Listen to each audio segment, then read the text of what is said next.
আসসালামু আলাইকুম। আমরা যারা এডমিশন পরীক্ষার্থীরা আছি তাদের জন্য আমি আজকে একটা ভিডিও নিয়ে উপস্থিত হলাম। আশা করি ভিডিওটা দেখার পর তোমাদের ভালো লাগবে। সেটা হলো হিসাব বিজ্ঞান ও হিসাব রক্ষণের মধ্যে পার্থক্য ও হিসাব বিজ্ঞানের ভিত্তি কি কি। এ দুটো থেকে অনেক পরিমাণে আমাদের নৈর্ভিত্তিক প্লাস লিখিততে এসে থাকে।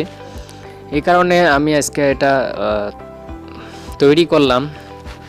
তো আশা করি ফুল ভিডিওটা দেখলে তোমরা বুঝতে পারবা, ফুল ভিডিও না দেখলে বুঝতে পারবা না। তো প্রথমে আমি দেখাচ্ছি হিসাব বিজ্ঞান ও হিসাব রক্ষণের মধ্যে পার্থক্যগুলো কি কি। তো যে পার্থক্যগুলো হয় সেটা হলো আমরা দুই ভাগে ভাগ করেছি। একটা হলো হিসাব বিজ্ঞানের পার্থক্য, একটা হিসাব রক্ষণ বা বুক কিপিংয়ের পার্থক্য। তো হিসাব বিজ্ঞানের যেটা পার্থক্য সেটা আমি তিনটিভাবে দেখিয়েছি। এক, লেনদেনসমূহ শনাক্তকরণ। হিসাব বিজ্ঞান এটা তিন ভাগে ভাগ করা যায়: লেনদেনসমূহ শনাক্তকরণ, লেনদেনসমূহ লিপিবদ্ধকরণ ও সংশ্লিষ্ট হিসাবকে তথ্য সরবরাহ। এই তিন ভাবে ভাগ করা যায়। এবং লেনদেনসমূহ লিপিবদ্ধকরণ থেকে আবার তিনটি বাইর হবে, রক্ষণ, বুক কিপিং যেটা আমরা বলি, হিসাব রক্ষণ বা বুক কিপিং। তো এখানে একটু আমার সমস্যা হয়ে গেছে, আরোটা, এটা আমি ঠিক করে দিচ্ছি। তাই লেনদেনসমূহ লিপিবদ্ধকরণ থেকে আমাদের আবার তিনটি বাহির হবে। সেটা হলো লেনদেনসমূহ বিশ্লেষণ। এক, লেনদেনসমূহ বিশ্লেষণ। দুই, জাবেদাভুক্তকরণ, এটা আমাদের প্রতিনিয়তই জাবেদাভুক্তকরণ করা হয়।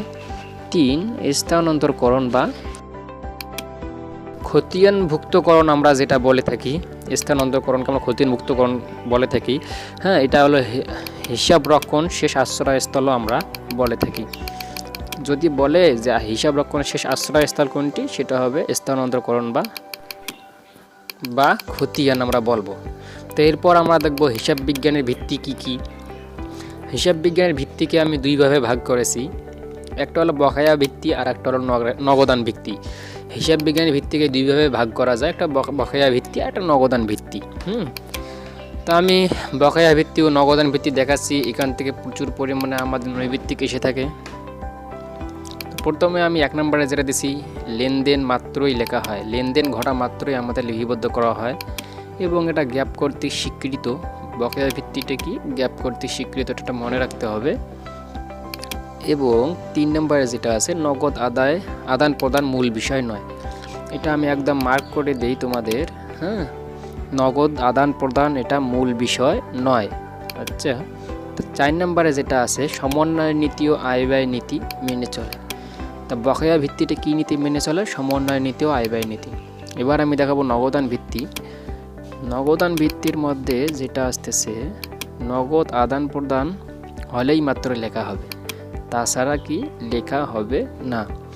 নগদান ভিত্তিতে নগদ আদান প্রদানগুলোই লেখা হয়, এর বাইরে লেখা হয় না। এরপর এটা গ্যাপ কর্তৃক স্বীকৃত নয়, নগদান ভিত্তিটা গ্যাপ কর্তৃক স্বীকৃত নয়, কিন্তু আমার বকেয়া ভিত্তিটা গ্যাপ কর্তৃক স্বীকৃত ছিল। মূল বিষয় নগদ আদান প্রদান। নগদান ভিত্তির মূল বিষয় কি? নগদে আদান প্রদান। সমন্বয় নীতি অনুসরণ করে না, তাহলে নগদান ভিত্তিটা কি করে না? সমন্বয়ের নীতি অনুসরণ করে না। আমাদের এই কয়েকটা মনে রাখলে আশা করি আমরা একটা দুটো নৈর্ভিত্তিক কমন পাবো। ভিডিওটা যদি ভালো লেগে থাকে তাহলে আমাকে অবশ্যই জানাবেন যে কোনো মূল্যে। যদি ভালো না লাগে সেটাও জানাবেন, তাহলে আমি আবারও সময় নষ্ট করে তোমাদের জন্য আর ভিডিও তৈরি করব না। বন্ধুরা, তাহলে ভালো থাকো, সুস্থ থাকো, আল্লাহ হাফেজ।